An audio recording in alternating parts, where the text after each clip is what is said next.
Ons kom dan vanoggend in die boek van Efesiërs en ons gaan al 6 hoofstukke in een aanbieding doen.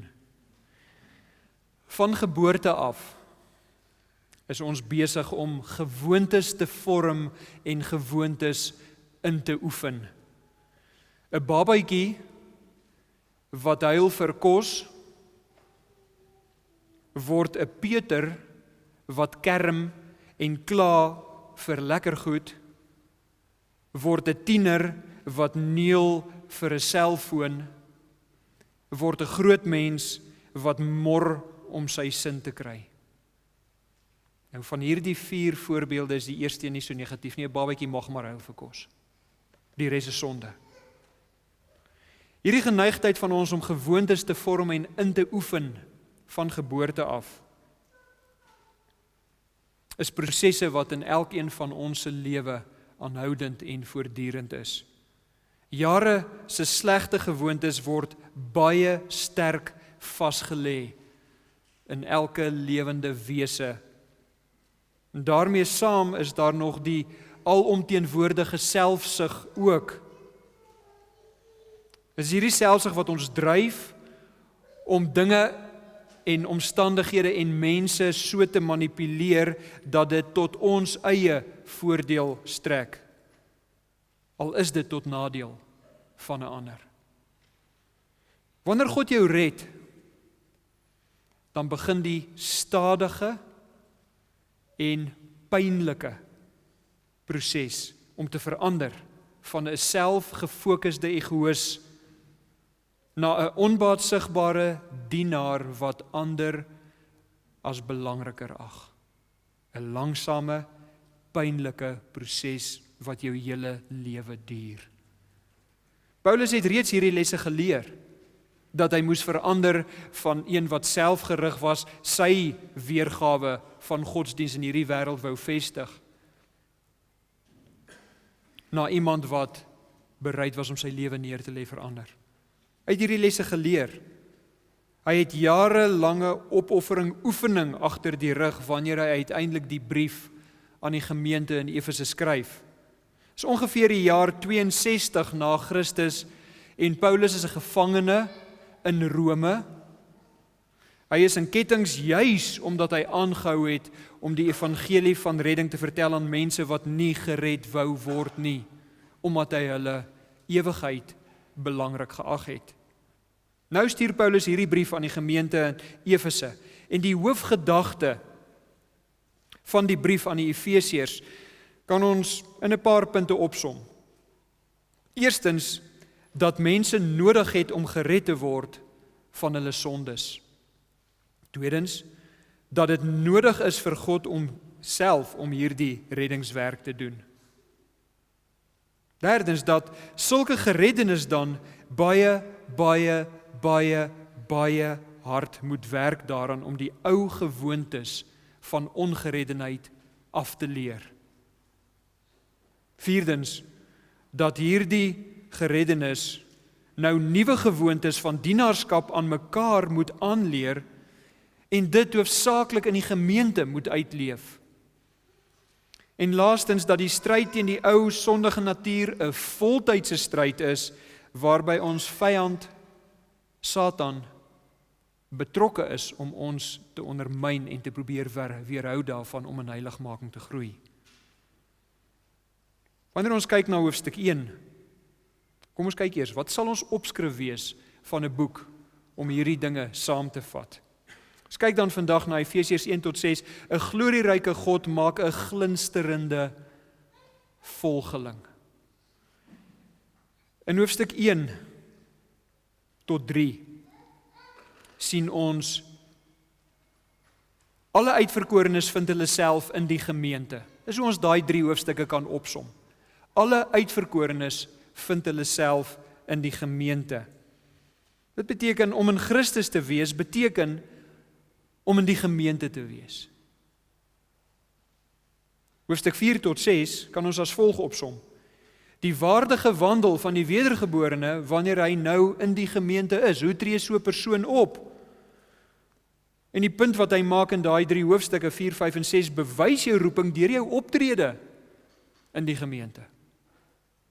Van hoofstuk 1 tot hoofstuk 6 fokus Paulus op die stryd, eerstens die uitverkiesing, dan die stryd en die plek waar daai stryd gevoer word, en dit is hoofsaaklik binne die gemeente.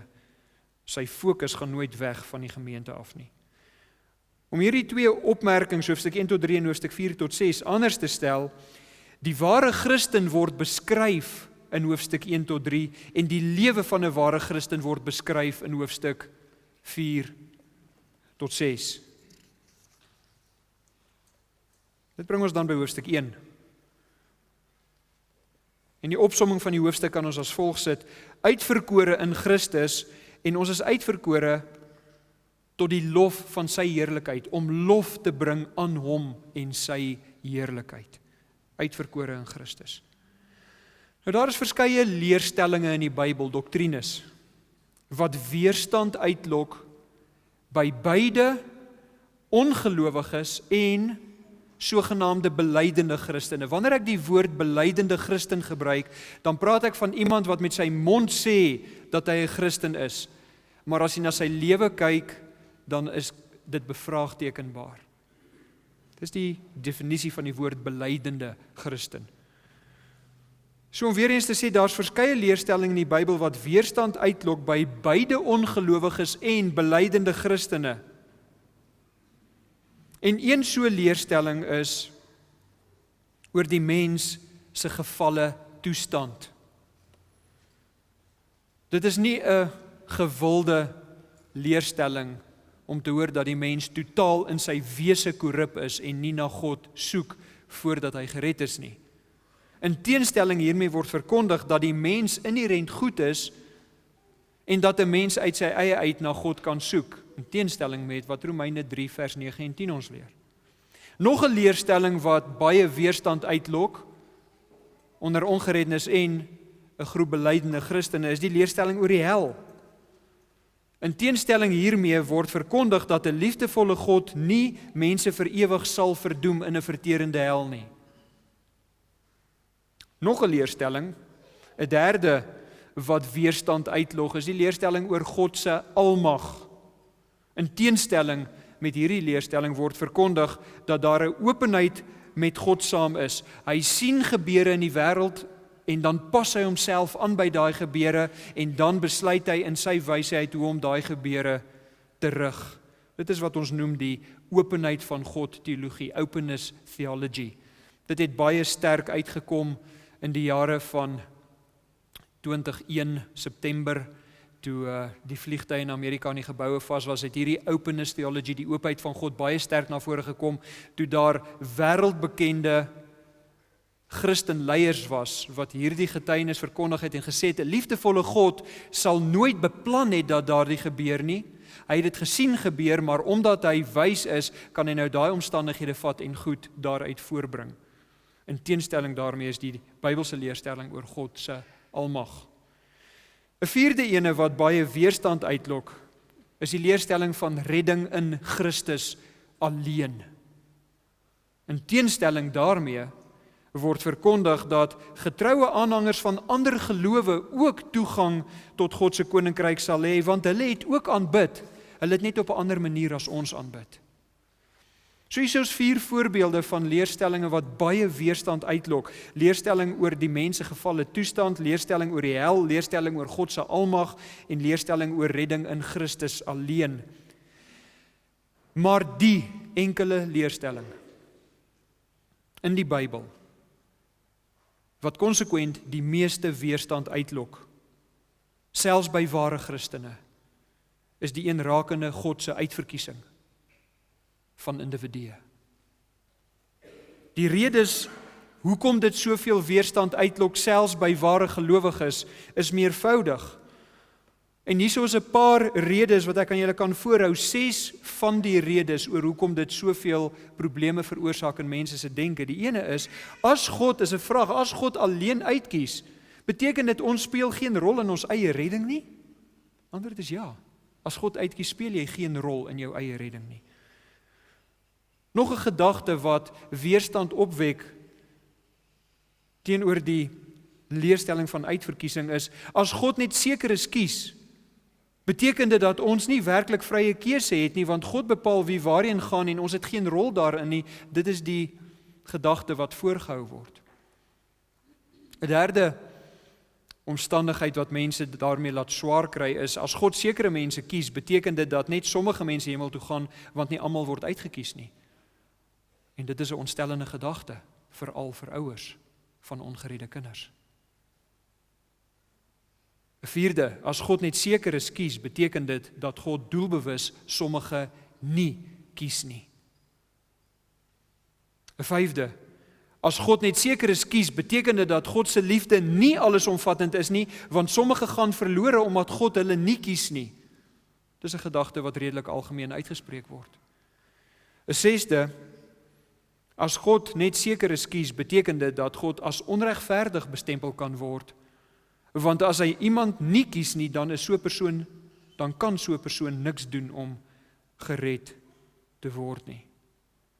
Hierdie is maar 6 van die argumente, van die denkpatrone wat aanleiding gee daartoe dat mense swaar kry met die Bybelse leerstelling van uitverkiesing. Dis heel waarskynlik dat sommige van ons wat hier vandag is met ten minste een van hierdie 6 aspekte in sy kop spook. Ons uitdaging is dat die Bybel glad nie vaag is oor die leerstelling van uitverkiesing nie. En God se karakter word glad nie ondergrawe deur die leerstelling van uitverkiesing nie. Ons sien in vers 1 van Efesiërs hoofstuk 1 dat Paulus 'n apostel is omdat God hom daartoe verkies het. Ons sien in vers 2 van hoofstuk 1 dat ons genade en vrede het omdat God gekies het om aan ons genade en vrede te gee. Ons sien in vers 3 dat ons geestelike seën ervaar omdat God besluit het om ons met geestelike seën te seën. Ons sien in vers 4 dat ons uitverkies is sodat ons heilig voor hom kan wees. Heilig beteken anders as ongereddenis. Vers 5 leer ons is voorbeskik sodat ons sy kinders kan wees, iets wat ons nie voor redding was nie. Ons word net deur na hierdie eerste 5 verse van hoofstuk 1 van Efesiërs te kyk, word ons nie met twyfel gelaat nie. Alles wat gebeur tot redding en in die lewe van 'n gereddene is God se werk en God se keuse. En dan vers 6. Al hierdie voorafgaande, vers 6 lees so, tot lof van die heerlikheid van sy genade waarmee hy ons begenadig het in die geliefde. Vers 6 leer ons dan dat al hierdie voorafgaande moet in ons lof opwek vir die grootheid van die genade wat God aan ons bewys het. Ons gee lof vir sy heerlikheid, omdat hy hierdie uitmuntende werk gedoen het. Daarom ons opskrif, uitverkore in Christus tot die lof van God sy heerlikheid. Nog een opmerking uit hoofstuk 1 uit. Vers 22 en 23. En hy het alle dinge onder sy voete onderwerp. God het alle dinge onder Christus se voete onderwerp, om Christus as hoof bo alle dinge aan die gemeente te gee, wat sy liggaam is, die volheid van hom, wat alles in almal vervul. Wat ons sien in vers 22 en 23, God het Christus as hoof aan die gemeente gegee. Dit bring ons by hoofstuk 2. Hoofstuk 1, uitverkore in Christus tot lof van God se heerlikheid. Hoofstuk 2, lewend in Christus tot eenheid in die gemeente. Wat is die impak van die sondeval op die mensdom? Weereens word daar ernstig verskil in Christendom rakende hierdie vraag. Wat is die impak van die sondeval op die mensdom? God het Adam en Eva gewaarsku dat die dag wanneer hulle van die verbode vrug eet, met ander woorde die dag wat hulle sy gebooie oortree, met ander woorde die dag wat hulle ongehoorsaam is, sal hulle sterf. En baie mense se getuienis is, argument is, Adam en Eva het nie gesterf nie, wel, waar is hulle? Hulle is nie meer hier nie.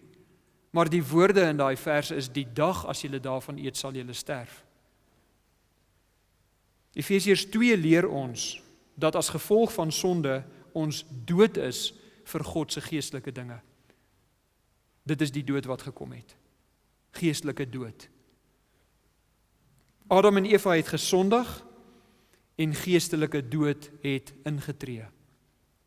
Dit is nie, wat geestelike dood beteken, is nie dat 'n ongereddene nie 'n gees het nie, of dat sy gees geen reaksie kan toon nie.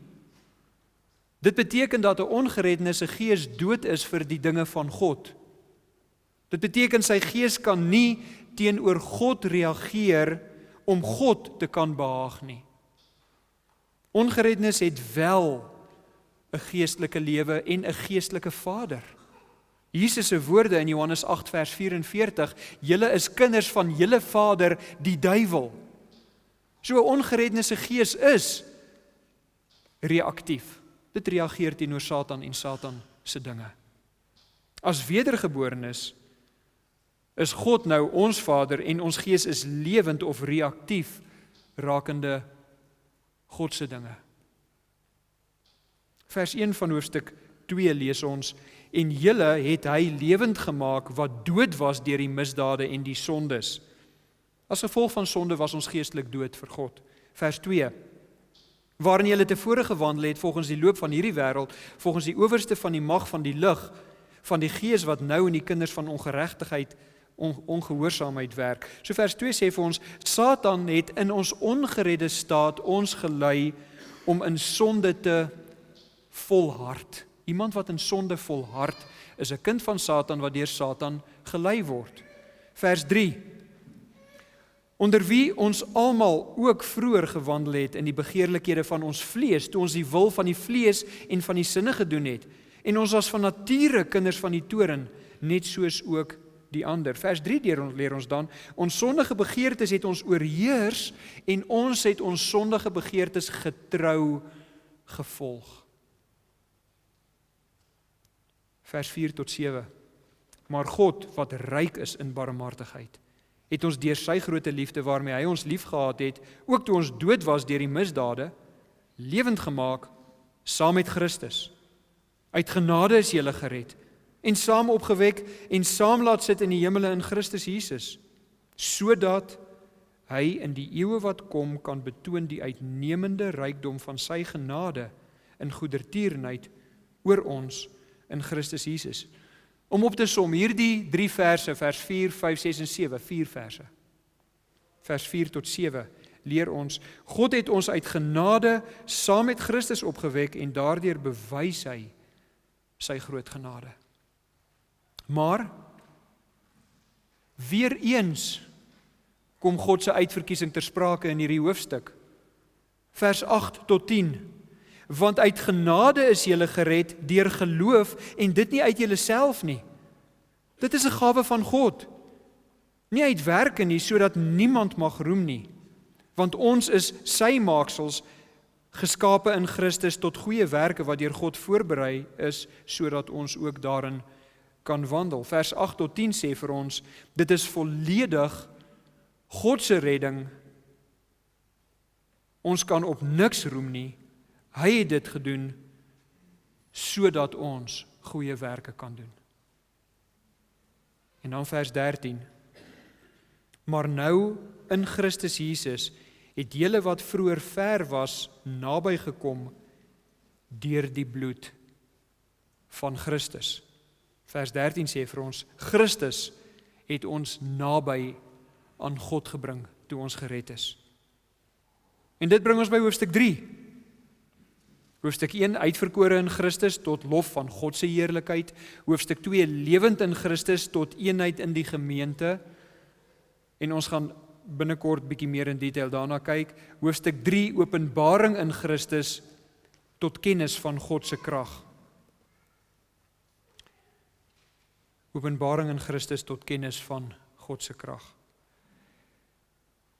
Die hoofrede hoekom ons as Christene sondig wanneer ons twyfel of sondig deur te twyfel en bekommerd te wees, Die hoofrede hoekom ons geneig is om te sondig deur te twyfel en bekommerd te wees, is omdat ons nie God se beloftes van versorging werklik glo nie. Daai hele daai ding wat Del Tackett gevra het in die Truth Project, do you really believe that what you believe is really true?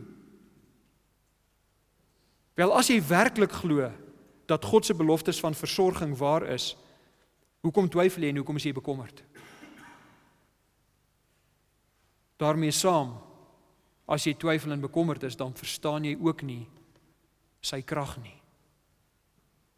Paulus het hoofstuk 3 ingelyf deur nog meer inligting te gee oor iets waarmee hy in hoofstuk 1 al begin het. En dit is oor die gemeente en God se plan met die gemeente. En ek gaan vir ons opsom oor wat Paulus in hoofstuk 1, 2 en 3 sê oor die gemeente. En Kobus, ek wil net ietsie regmaak wat ek Dinsdag aand gesê het. Ek het Dinsdag aand gesê die woord geheimenis kom nie in hoofstuk 2 voor nie. Dis waar, dit kom nie in hoofstuk 2 voor nie, dit kom in hoofstuk 1 voor. Of ek het aangedui dit kom in hoofstuk 2 voor, verskoon my. Maar dit kom in hoofstuk 1 voor die eerste keer en soms vertaal beide vertalings. Ek het gesê die een vertaling, soms vertaal beide vertalings die woord geheimenis as verborgenheid en dan mis ons dit baie maal en dan tel ons nie altyd die vloei op nie. So die woord geheimenis kom in hoofstuk 1 en dan hoofstuk 3 voor en hoofstuk 2 word daarna verwys deur ander woorde. En dit veroorsaak soms dat ons die geheimenis vloei verloor wat Paulus gebruik in hoofstuk 1, 2 en 3. En hierdie geheimenis waarvan Paulus praat, is die geheimenis wat geopenbaar is oor die gemeente van God. So sê hy in hoofstuk 1 vers 9, dat God het aan ons 'n geheimenis bekend gemaak toe hy ons gered het. In hoofstuk 1 vers 10 sê Paulus dat God het hierdie geheimenis deur Christus tot uitvoer gebring. So in die eerste plek, daar is 'n geheimenis. Daardie geheimenis 1 vers 9 is aan ons bekend gemaak wanneer ons gered word. In 1 vers 10, die manier wat God daai geheimenis in werking bring en tot uitvoer bring, is deur Christus. 1 vers 11, ons is nou deur Christus deel van God se volk. Nou begin hy die geheimenis verduidelik. Ons, wie's ons? Aanvanklik nie Jode, word deel gemaak van God se volk, maar Jode word nou ook wat gered word, Jode wat gered word, word nou ook werklik deel van God se volk. So die Jode was deel van God se volk in die Ou Testament, maar omdat hulle Israel was, en dit beteken nie almal van hulle is hemel toe nie. Sekere van hulle het ware geloof gehad, hulle is hemel toe, ander het nie ware geloof gehad nie, hulle is hel toe. Maar deur Christus kom God met sy geheimenis die gemeente en hy maak sekere Jode Christen, hy kies hulle uit, hulle word dan nou sy ware volk en hy vat sekere nie Jode en hy kies hulle en hulle word nou sy ware volk. Vers 11 dan, ons is nou deur Christus deel van God se volk, ons almal Jood en nie Jood. En dan hoofstuk 2 vers 16, hoofstuk 2 vers 14 tot 16 word as volg opgesom. God het uiteenlopende groepe een gemaak in die gemeente. Die voorbeeld wat Paulus gebruik is Jood en nie Jood. Die voorbeeld wat vir ons werkbaar is uiteenlopende groepe. Nie almal wat die Here liefhet is vandag hier nie, want sommige praat 'n taal wat anders is, wat hulle in 'n posisie gaan sit dat hulle nie hierso kan verstaan wat ons sê nie. Sommige bly in 'n ander land. Sommige hou daarvan om na 'n spesifieke kerk toe te gaan omdat dit meer in hulle kultuurgroep is. Maar uiteindelik is alle gereddene, hoe uiteenlopend ook al, is alle gereddenes deel gemaak van een groep, genoem die gemeente. Dis hoofstuk 2 vers 14 tot 16 en dan hoofstuk 3 vers 2 tot 6. Hierdie gemeente word nou erfgename van God se beloftes. Al God se beloftes wat hy vir Christene maak. Dis hoofstuk 3 vers 2 tot 6. Die gemeente erf nou God se beloftes. En dan hoofstuk 3 vers 8 tot 10 kan as volg opgesom word. Paulus is dan die ene wat moes verkondig hoe God hierdie geheime plan van hom nou uitvoer. So die geheimenis van God wat in Efesiërs hanteer word, en die geheimenis word weer in hoofstuk 5 genoem en uiteindelik weer in hoofstuk 6. Die geheimenis wat hanteer word is God se plan om groepe van uiteenlopende aard deur uitverkiesing saam te voeg in 'n gemeente. Hierdie plan bring hy tot uitwerking deur Christus, en deur Christus word almal wat in die gemeente is nou deelgemaak, erfgename van God se beloftes, en Paulus moes verkondig. Hy was die ene wat aan die heidene nasies moes gaan verkondig hoe God sy geheime plan nou uitvoer. Hier is die punt. En dit is hoofstuk 3 vers 12. Ons in die gemeente het nou vrye toegang tot God en sy krag. Vrye toegang, ons is erfgenaam, ons het vrye toegang tot God. Dit was nie so voor Christus se dood nie, en ons het vrye toegang tot God se krag. En in hoofstuk 1 het ons reeds gelees, dit is hierdie krag van God wat Christus uit die dood uit opgewek en hom in die hemel laat sit het. Luister mooi. Ons as wedergeborenes het in die gemeente nou vrye toegang tot God en tot sy krag, en dit is hierdie krag wat Christus, wat groot genoeg was om Christus uit die dood uit op te wek en hom in die hemel te laat sit. En dan maak Paulus 5 opmerkings in hoofstuk 3 oor daardie krag. En ek gaan dit net vinnig vir julle noem met 'n verwysing daarna. Hy maak 5 opmerkings oor die krag. Hierdie krag versterk ons innerlik. Onthou nou, God se krag wat so groot is dat dit Christus uit die dood uit opgewek het en hom in die hemel laat sit het. Daardie selfde krag is wat ons innerlik versterk.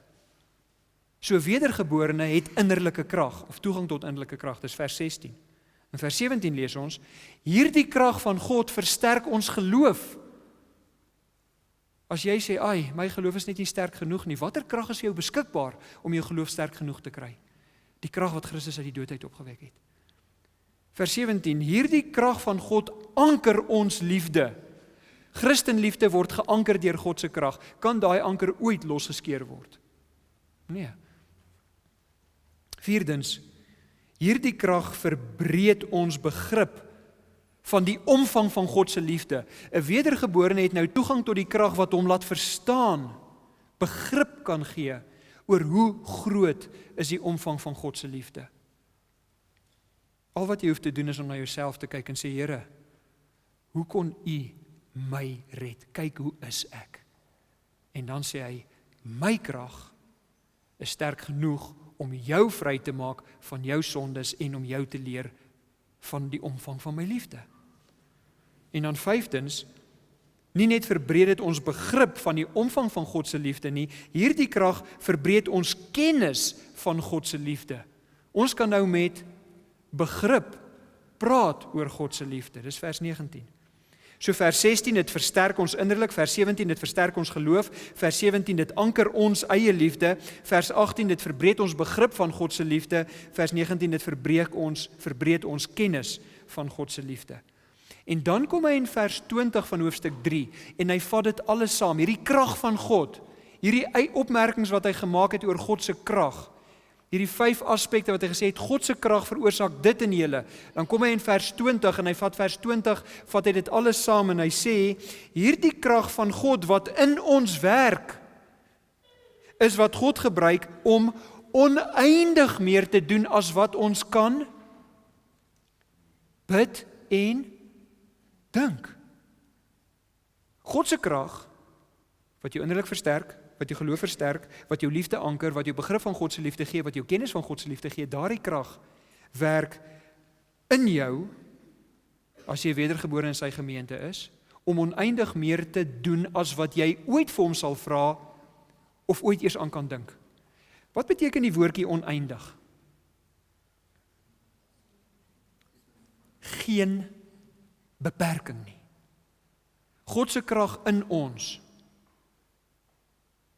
laat in ons geen beperking oor wat hy deur ons kan doen vir sy gemeente. Primêr en uiteindelik sy koninkryk nie. Nou kom ons som dan hoofstuk 3 as volg op. God het van ewigheid af 'n plan gehad om verskillende tipes mense in 'n gemeente saam te voeg. Hierdie plan het hy deur Christus in werking gestel. Hy het dit deur die apostels en die profete bekend gemaak, en om dit te laat werk, moes hy sy liefde vir hom en vir mekaar in elkeen van ons harte inplant. Vir Christus om die gemeente te laat werk, moes hy sy liefde in ons inplant. Sy liefde vir hom en sy liefde vir mekaar moes hy in ons inplant. Nou, omdat hy al hierdie dinge gedoen het, is sy krag beskikbaar om nog meer in die gemeente te doen as wat ons kan bid of dink. En dan eindig hy in vers 21 van hoofstuk 3, as gevolg van al hierdie dinge is hierdie God lofwaardig. Dit is absoluut nodig vir 'n Christen om aan hom eer te gee, want dit is hoe groot hierdie God is. Dit is wat hy in ons doen, dit is wat hy vir ons doen. En dit bring ons by hoofstuk 4. Hoofstuk 3 was uitverkore in Christus tot lof aan God se heerlikheid. Hoofstuk 2 lewend in Christus tot eenheid in die gemeente. Hoofstuk 3 openbaring in Christus tot kennis van God se krag. Hoofstuk 4 eenheid in Christus tot opbou van die liggaam. En onthou het in hoofstuk 1 reeds gesê die geheimenis die gemeente. Nou in hoofstuk 4, hoofstuk 1 tot 3 bou hy die detail oor hoekom die gemeente daar is, hoekom dit belangrik is wat hy wil doen, en nou gaan hy van hoofstuk 4 tot 6 en hy sê, hoe lyk dit in die gemeente? Die teorie hoofstuk 1 tot 3, nou die praktiese uitleef hoofstuk 4. Eenheid in Christus tot opbou van die liggaam. Nog 'n slagveld in Christendom is die oortuiging oor hoe God se gemeente moet lyk, hoe dit moet funksioneer en hoe die gemeente moet optree. Gaan lees maar net boeke oor kerkgroei en jy sal sien watter slagveld dit is. Wat min gemeentes hulle aansteer is wat God oor sy gemeente te sê het. Efesiërs 4 maak vir ons baie duidelik wat die beperkings en die opdragte is. Hierdie hoofstuk sê vir ons wat is die beperkings rakende God se gemeente en wat is die opdragte rakende God se gemeente. In vers 1 van hoofstuk 4. Ek vermaan julle dan, ek die gevangene van die Here wat wandel waardig die roeping waarmee julle geroep is. Al wat Paulus hierso sê is, as jy 'n Christen is in die gemeente, dan is jy geroep om in die gemeente te wees. En nou sê hy, leef waardig daardie roeping. Voer uit daardie opdrag. As jy geroep is tot 'n Christen, is jy geroep tot die gemeente, voer dit uit. Wees dit, leef dit. Dis wat hy in vers 1 sê. Nou in vers 2 sê hy vir ons, hoe lyk daardie waardigheid, hoe jy moet leef? Met alle nederigheid en sagmoedigheid, met lankmoedigheid, terwyl julle mekaar in liefde verdra. Nederigheid, sagmoedigheid, lankmoedigheid, verdra mekaar in liefde. En dan vers 3 tot 16, gaan ek net vir ons opsom. Wat hy hoofstuk 4 vers 3 tot 16 sê, bou die eenheid in die liggaam op, mense, dit is sy instruksie, bou hier die eenheid op, deurdat elkeen in die gemeente sy funksie vervul in die gemeente en mekaar dien met julle gawes tot werklike eenheid in ons geloof en beskerming teen dwaalleer en valsleraars. Gaan dit weer sê. Vers 3 tot 16 word so opgesom. Die eenheid in die liggaam moet opgebou word deurdat elkeen sy funksie verrig en sy gawe gebruik. Wat is die doel daarvan? Sodat daar werklik in die gemeente eenheid in geloof kan wees. En hoekom moet daar in die gemeente eenheid in geloof wees? Sodat daar beskerming teen vals leringe, vals leerstellings in die gemeente is. Dis hoekom die Here wil hê daar dienaarskap aan mekaar moet wees. Want dan vorm ons 'n eenheid, ons leer mekaar ken, ons leer mekaar vertrou, ons slyp mekaar, ons help mekaar om te groei in heiligmaking, ons laat te raak van sondes, ons vermaan mekaar tot getrouheid en ons vermaan mekaar deur mekaar te bemoedig.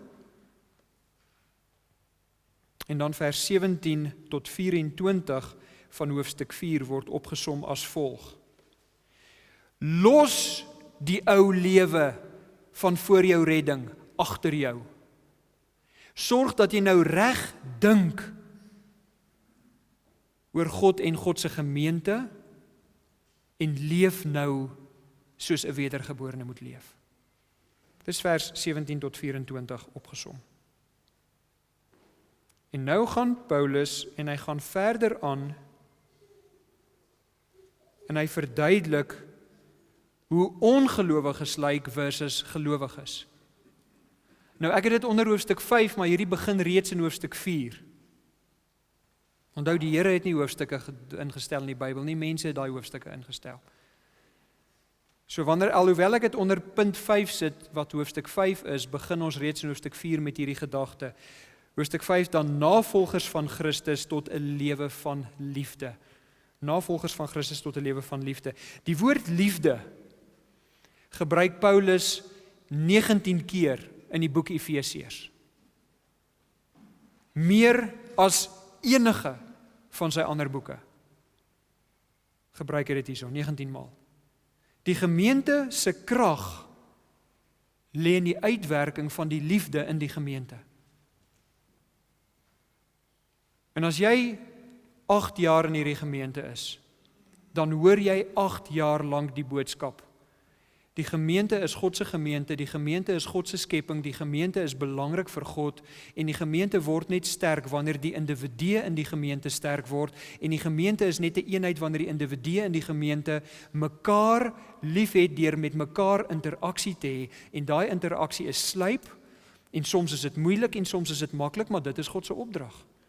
Ons kom net nie weg daarvan nie, waar ons ook al in die Bybel gaan, dis die boodskap wat elke keer uitkom. Hierdie is God se plan en hier wil hy hê, moet dinge gebeur, want die krag wat hy beskikbaar maak hier is meer as wat ons kan dink of bid. Navolgers van Christus tot 'n lewe van liefde. Paulus bou hierdie gedeelte op 2 belangrike opmerkings. Hierdie gedeelte in 5de gedeelte bou hy op 2 belangrike opmerkings wat hy maak. Die eerste opmerking gaan ek vir julle lees vers 22 tot 24 van hoofstuk 4. Hoofstuk 4 vers 22 tot 24. Dat julle wat die vorige lewenswandel betref die ou mens moet aflê wat deur die begeerlikhede van verleiding te gronde gegaan het. En dat julle vernuwe moet word in die gees van julle gemoed, dis in julle denke, en julle met die nuwe mens moet beklee wat na God geskape is. So wat hy sê is, hou op om soos die ou mens te lewe, dink reg en lewe heilig. En nou kom hy van vers 25 tot 32 en hy wys hoe lyk daai kontras van die ou en die nuwe.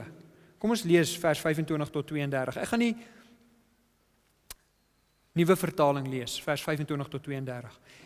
Nou dat julle die valsheid afgelê het, moet julle onder mekaar die waarheid praat. Hy sê hou op lieg en praat die waarheid. Want ons is lede van dieselfde liggaam. As julle kwaad word, moenie sondig nie. En moenie 'n dag kwaad afsluit nie. Moenie die duiwel 'n vatkans gee nie. As iemand 'n dief is, moet hy ophou steel. Hy moet deur harde werk op 'n eerbare manier self in sy lewensonderhoud voorsien.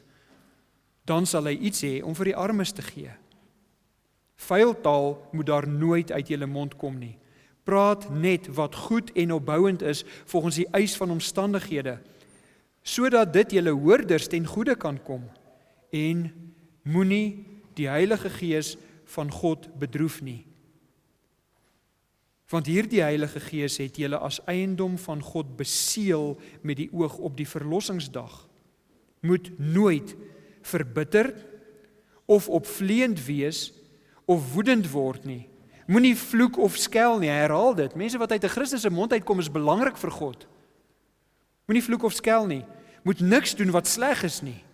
Wees goedgesind en hartlik teenoor mekaar en vergewe mekaar soos God julle ook in Christus vergewe het. Daar kom Paulus en hy sê, los die ou mens, dink reg, wees die nuwe mens en nou het hy vir ons gesê hoe lyk die ou mens.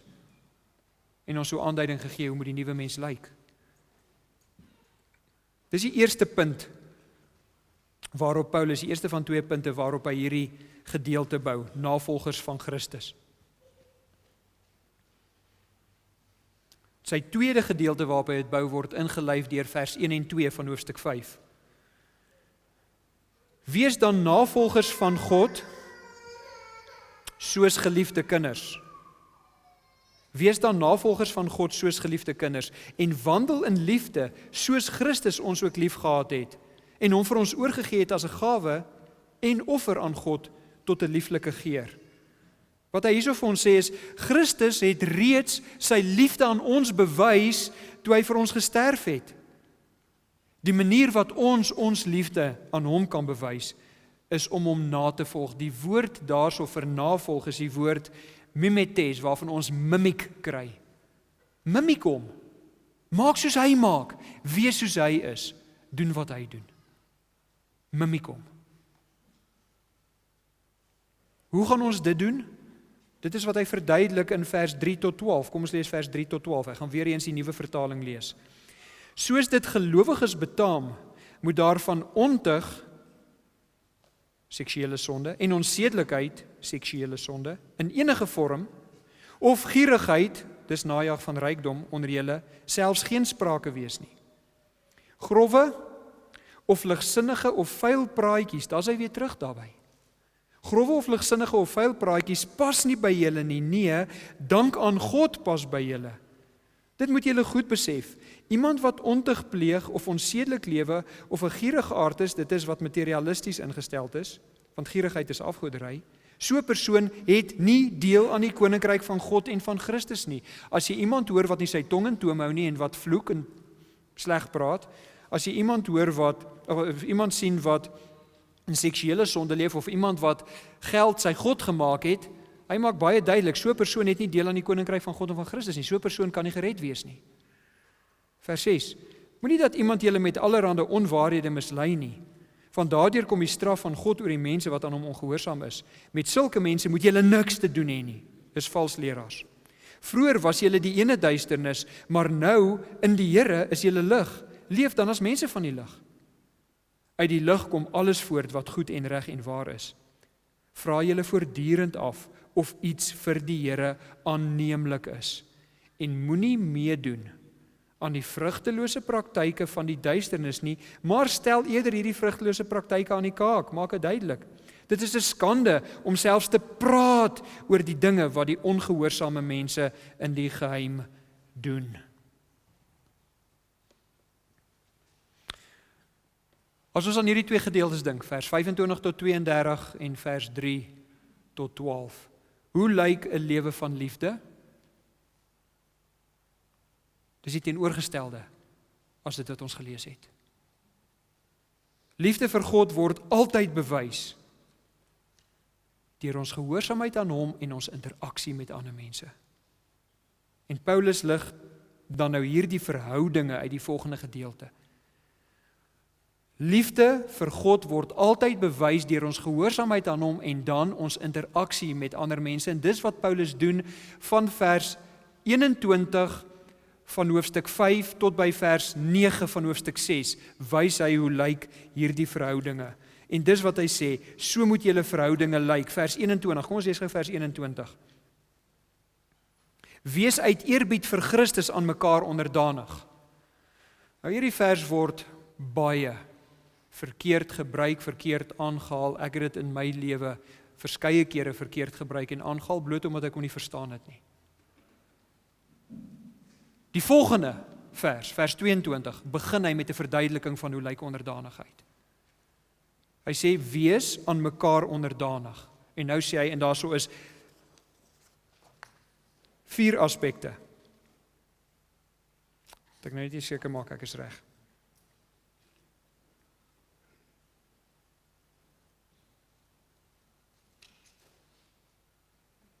Ja, daar is 5 aspekte wat hy wys van onderdanigheid. Onthou vers 21, wees uit eerbied vir Christus aan mekaar onderdanig. En nou sê hy, hoe lyk dit? Hoe lyk daai onderdanigheid? In die eerste plek, vers 22, vroue, wees aan julle eie mans onderdanig. Daar is nie beweegruimte nie. As jy 'n getroude vrou is, kan jy God net eer deur aan jou eie man onderdanig te wees. Die volgende opmerking wat hy maak is, mans, wees aan Christus onderdanig. Dis van vers 25 tot 32. Hoe? Wees aan Christus onderdanig deur julle vrouens lief te hê.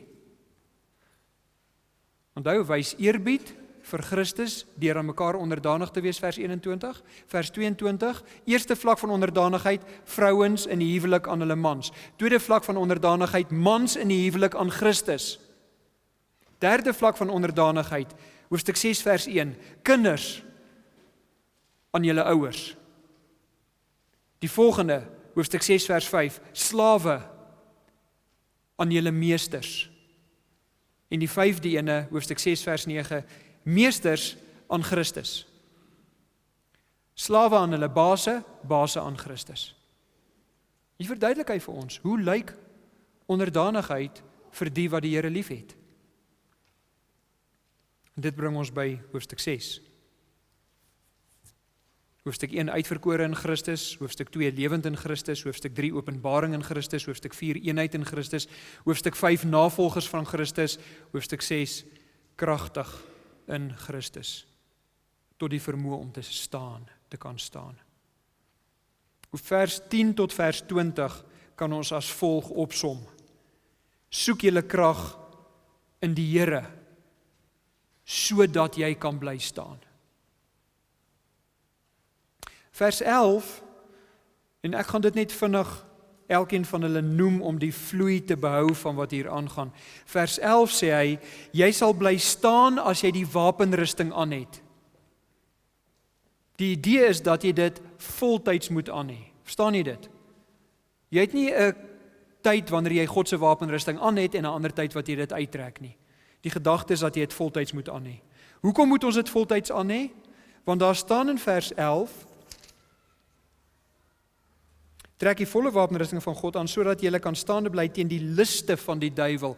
Hierdie woordjie liste dui op Satan se geslepenheid, oor hoe goed hy is met wat hy doen, en hoe hy dit regkry om mense te mislei, om agter hom aan te gaan, sy misleiding. Ons is nie opgewasse teen hom nie, daarom moet ons die wapenrusting aan hê. Dan vers 12 verduidelik vir ons as volg, ons kan nie hierdie stryd sien nie. Dit is 'n stryd in die geesteswêreld. Dit is in 'n dimensie waarin ons nie leef of opereer nie. Ons kan hierdie stryd sien nie en daarom is baie Christene relatief ontspanne rakende die Christenlewe. Jy weet, dis happy-go-lucky. Ek het julle al vertel, ek was in 'n stadion saam met 95,000 ander mense by 'n Billy Graham crusade in Amerika, en toe hy op die punt kom wat hy mense vorentoe roep vir redding, toe kom hier so 4 meisies, lekker hand om die lyf, kom hulle afgestap, selfoon in die hand. Ons gaan gou vorentoe om gered te word. Dis daai houding, jy weet van, ons is hier, ons is by mekaar, is dit nie wonderlik nie, die Here het ons lief, ons gaan gou vorentoe, kom ons gaan word gou gered. Daar's 'n ligsinnigheid, daar's 'n oppervlakkigheid. Omdat ons nie die stryd kan sien nie, is baie Christene of belydende Christene relatief ontspanne raak in die Christenlewe. Hulle leef nie asof daar 'n werklike stryd is nie. Hulle is gemaklik daarmee om so effe by God se instansie, die gemeente, betrokke te wees en so effe te doen wat God sê. Maar die waarheid is dat hierdie geveg waarin elke ware Christen is, so ongebalanseerd teen ons is, dat ons hulp nodig het. Ons kan nie eers die vyand sien nie. Hy is slimmer as ons. 2 Korintiërs 11 sê hy is 'n engel van die lig. Hierdie vyand van ons, Satan, ontwerp sisteme wat aanvaarbaar kan lyk vir Christene, maar is dodelik vir Christene. 2 Korintiërs 10 vers 3 tot 5 waarsku ons daaroor. Ons kan nie veilig of effektief in die bonatuurlike omgewing opereer nie. Ons weet nie hoeveel van hulle daar is nie, ons weet nie watter tipe hulle is nie, ons weet nie wat hulle doen nie en ons weet nie wat hulle beplan nie. Hoe wil jy daar gaan veg? Wat wil jy doen? Nou, hoe beveg ons so vyand? En dit is wat hy van vers 13 af ons sê. Hy sê in die eerste plek trek God se wapenrusting aan. Nou weer eens, sommige Christene of sogenaamde Christene wat lekker voorspoedig en vet lewe, stel nie regtig belang in die wapenrusting nie. Hulle is nie in 'n stryd nie en daarom is hulle oneffektief, ook in die gemeente. En dan in vers 14 sê hy vir ons hoe lyk daai wapenrusting. Die eerste gedeelte van vers 14, die waarheid as gordel om julle heupe. En nou moet jy konsentreer. As jy niks verder wil onthou nie, moet jy nou konsentreer, want hierdie dinge is so effe kompleks, want dit is nie presies wat jy dink dit beteken noodwendig nie. Die waarheid as gordel om jou heupe. Hierdie woordjie waarheid verwys spesifiek na jou houding teenoor die waarheid. Die vraag is, as hy sê jy moet die waarheid as gordel om jou heupe, jou houding teenoor die waarheid, die vraag is dan, is jy voorbereid vir hierdie stryd? Is jy totaal toegewyd aan hierdie stryd? Dis jou houding teenoor die waarheid. Is jy voorbereid vir die stryd? Is jy toegewyd vir die stryd? Wys jy die dissipline wat hierdie stryd gaan verg?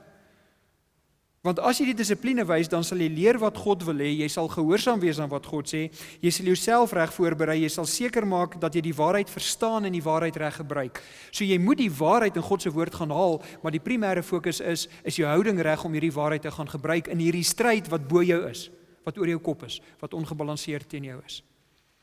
Die tweede ene deel van die 6 dele van die wapenrusting is geregtigheid as borsharnas. Nou die vraag is, wat word beskerm deur 'n borsharnas? Uiteindelik jou hart en jou buik. En ons het al geleer in die verlede toe ons Kolossense gedoen het, jou hart en jou buik in die Bybel verwys na jou denke en jou emosie. So jy moet 'n borsharnas aantrek om jou denke en jou emosie te beskerm. En die geregtigheid, wanneer hy sê geregtigheid as borsharnas, die geregtigheid verwys nie na redding nie, want jy is 'n Christen wat reeds in die stryd is, jy het reeds die wapenrusting aan. Dit wys na jou lewe wat reg moet wees.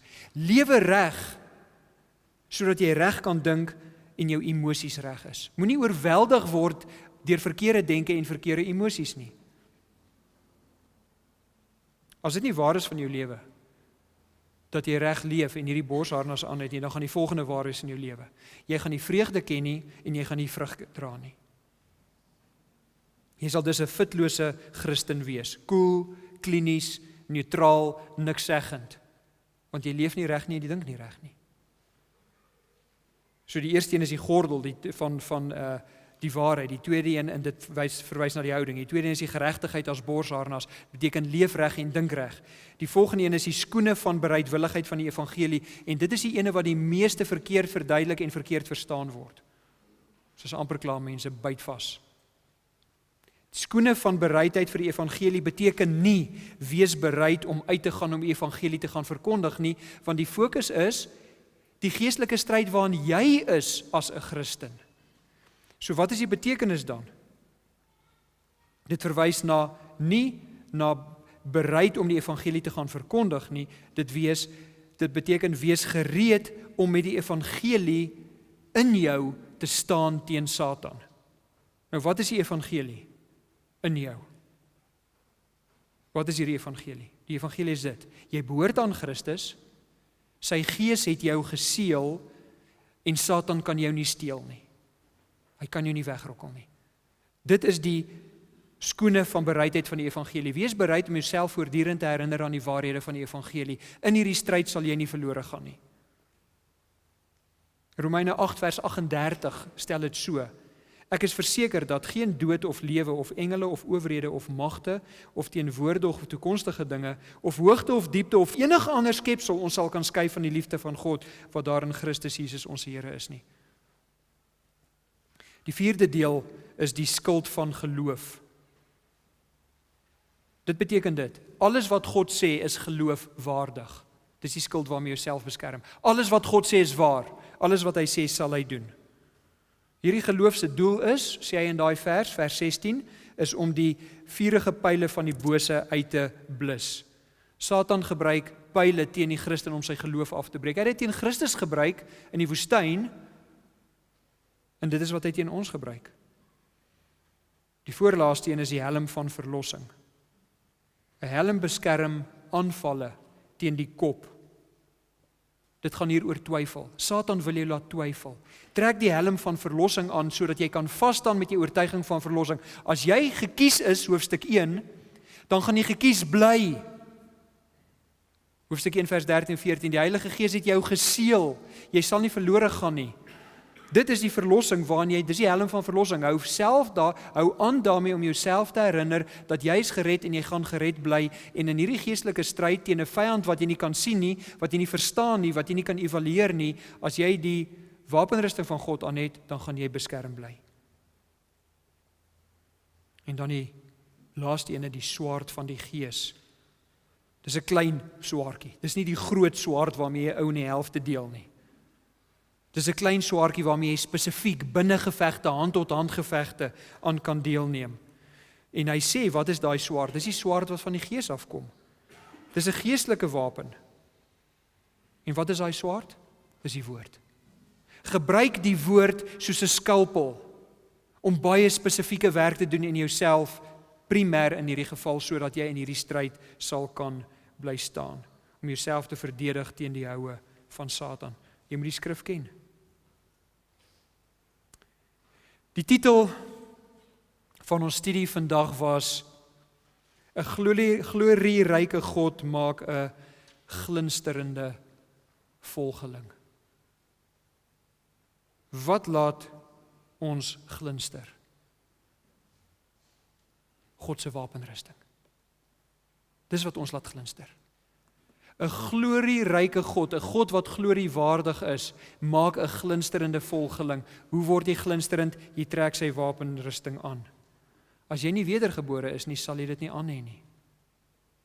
Wanneer jy wedergebore raak, moet jy dit aantrek en jy moet dit aanhou, want jy wil staan en glinster. Daarsonder sal jy nie net dof wees nie, jy sal oneffektief wees en jy sal struikel.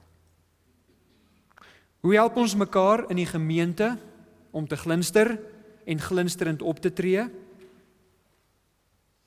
Paulus sluit af sy wapenrusting verduideliking met die antwoord, hoe help ons mekaar? Vers 18 van hoofstuk 6. Terwyl julle met alle gebed en smeking by elke geleentheid bid in die Gees, en jy's daartoe waak met alle volharding en smeking vir al die heiliges. Bid vir mekaar. Vader, dankie vir hierdie boodskap wat U ons gegee het. Dankie vir hierdie boek wat U ons gegee het. Dankie vir Christus, dankie vir die gemeente. Dankie vir wapenrusting en gebed. Mag ons U nou eer wanneer ons saam nagmaal hou. Amen.